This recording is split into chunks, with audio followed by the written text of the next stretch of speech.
ಸಾಯಿರಾಮ್. ಸಮರ್ಥ ಸದ್ಗುರು ಸಾಯಿನಾಥ್ ಮಹಾರಾಜ್ಗೆ ಜೈ. ನಮ್ಮ ಸಾಯಿ ಕುಟುಂಬದ ಎಲ್ಲ ಸಾಯಿ ಭಕ್ತರಿಗೆ ನಮಸ್ಕಾರ. ಸಾಯಿ ಆಶೀರ್ವಾದ ಸದಾ ನಿಮ್ಮ ಮೇಲೆ ಇರಲಿ ಅಂತ ಬಾಬಾಗೆ ಬೇಡ್ಕೊಂತ ಇವತ್ತಿನ ವಿಡಿಯೋ ಶುರು ಮಾಡ್ತಾ ಇದ್ದೀನಿ.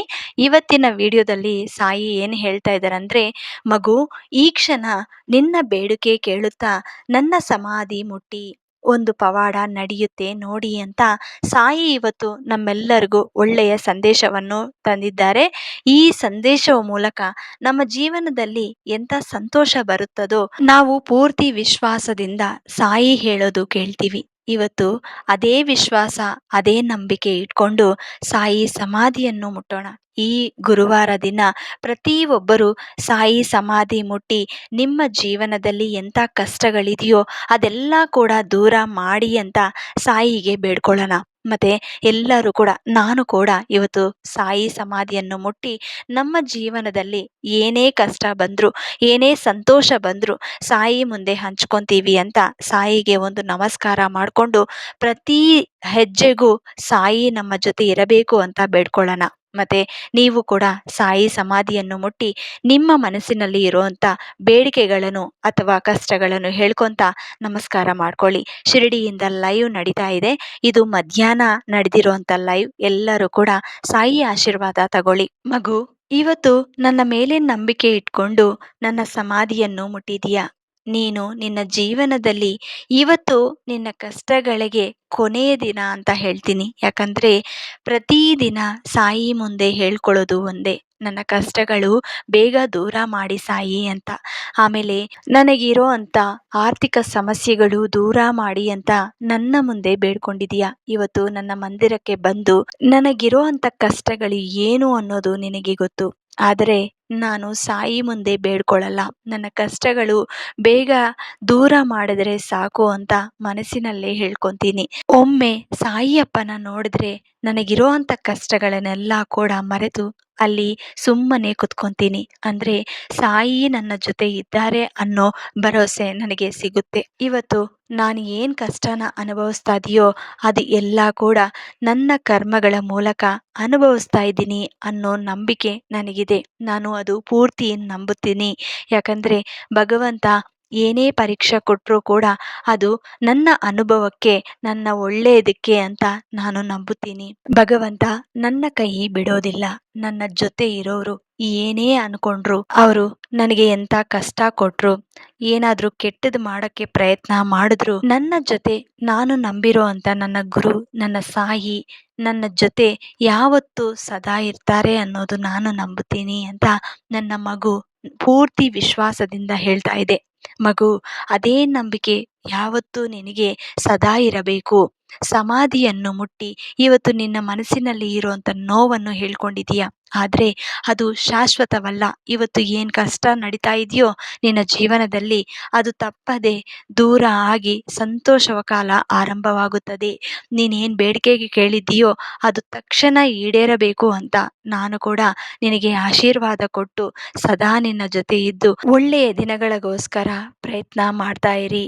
ನೀನು ಏನಾದರೂ ಒಳ್ಳೆಯ ಕೆಲಸ ಶುರು ಮಾಡಬೇಕು ಅಂತ ಇದ್ದರೆ ಖಂಡಿತ ಮುಂದಕ್ಕೆ ಹೋಗಿ ಪ್ರಯತ್ನ ಮಾಡಿ. ಅದರಲ್ಲಿ ನಿನಗೆ ಸಕ್ಸಸ್ ಬರುತ್ತೋ ಇಲ್ಲವೋ, ಮೊದಲು ಪ್ರಯತ್ನ ಅನ್ನೋದು ಮಾಡಬೇಕು. ಒಂದು ಹೆಜ್ಜೆ ಮುಂದಕ್ಕೆ ಇಟ್ಟು ಪ್ರಯತ್ನ ಮಾಡಿ, ಎಲ್ಲ ಕೂಡ ಒಳ್ಳೆಯದೇ ಆಗುತ್ತೆ. ಒಳ್ಳೆಯ ದಿನಗಳಿಗೋಸ್ಕರ ನೀನು ಕಾಯುತ್ತಾ ಇರಿ.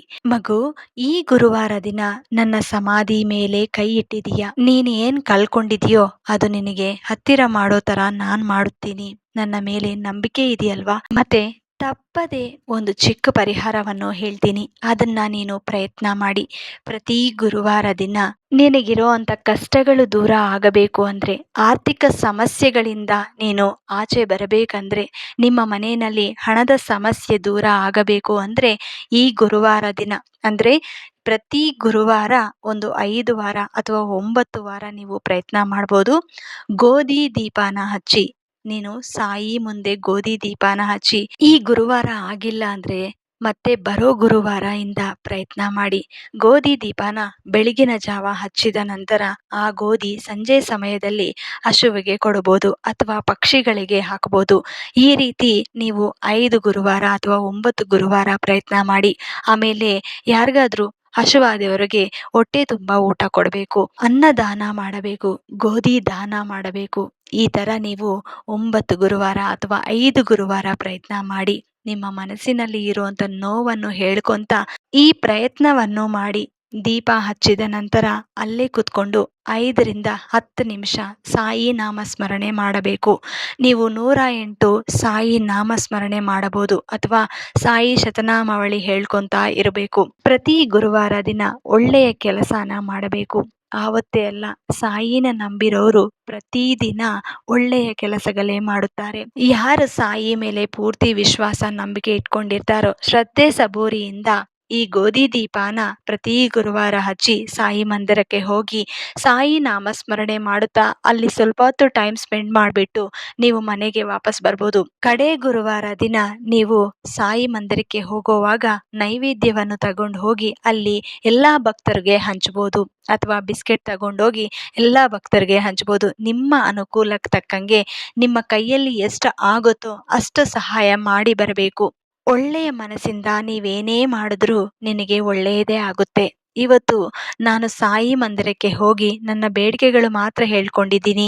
ನಾನು ನನ್ನ ಜೀವನದಲ್ಲಿ ಏನೇ ತಪ್ಪುಗಳು ಮಾಡಿದ್ರೂ ಅದು ಕ್ಷಮಿಸಿ ಬಾಬಾ ಅಂತ ಸಾಯಿ ಮುಂದೆ ಬೇಡ್ಕೊಂತ, ಇನ್ಮೇಲೆ ಸಾಯಿ 11 ವಚನಗಳಿದೆ, ಅದನ್ನ ನೀವು ಅರ್ಥ ಮಾಡ್ಕೊಂಡ್ರೆ ಅದನ್ನ ನಿಮ್ಮ ಜೀವನಕ್ಕೆ ಆಚರಿಸುತ್ತಾ ಹೋದ್ರೆ ತಪ್ಪದೆ ನಿಮ್ಮ ಜೀವನ ಬದಲಾವಣೆ ಆಗುತ್ತದೆ. ಸಾಯಿ ಮೇಲೆ ಪೂರ್ತಿ ವಿಶ್ವಾಸ ಇರೋರು ಈ ಒಂದು ಪ್ರಯತ್ನ ಮಾಡಬಹುದು. ಗೋಧಿ ಪರಿಹಾರ ನಿಮ್ಮ ಜೀವನದಲ್ಲಿ ತಪ್ಪದೆ ಬದಲಾವಣೆ ಕೊಡುತ್ತದೆ. ಈ ವಿಡಿಯೋ ನಿಮ್ಗೆ ಇಷ್ಟ ಆಯ್ತು ಅಂದ್ರೆ ಸಾಯಿ ಫ್ಯಾಮಿಲೀಸ್ಗೆಲ್ಲರಿಗೂ ಹಂಚಿ, ಆಮೇಲೆ ಶ್ರದ್ಧಾ ಸಬೂರಿ ಅಂತ ಕಮೆಂಟ್ ಮಾಡ್ಬೋದು. ಒಂದು ಚಿಕ್ಕ ಪ್ರಯತ್ನ ದೊಡ್ಡ ಬದಲಾವಣೆ ಆಗಬಹುದು. ನಿಮ್ಮ ಜೀವನದಲ್ಲೂ ಕೂಡ ಸಾಯಿ ಪವಾಡಗಳು ನೋಡಬಹುದು. ಪ್ರಯತ್ನ ಮಾಡಿ, ಫಲ ತಪ್ಪದೆ ಸಿಗುತ್ತೆ. ಆಮೇಲೆ ನಿಮ್ಮ ಮನೆಯಲ್ಲಿ ಏನಾದರೂ ಸಾಯಿ ಪವಾಡಗಳು ನಡೆದಿದ್ರೆ ಖಂಡಿತ ನಮ್ಮ ಜೊತೆ ಹಂಚ್ಕೋಬಹುದು. ನಾನು ಸಾಯಿ ಕುಟುಂಬ ಫ್ಯಾಮಿಲಿ ಜೊತೆ ಹಂಚ್ಕೊತೀನಿ.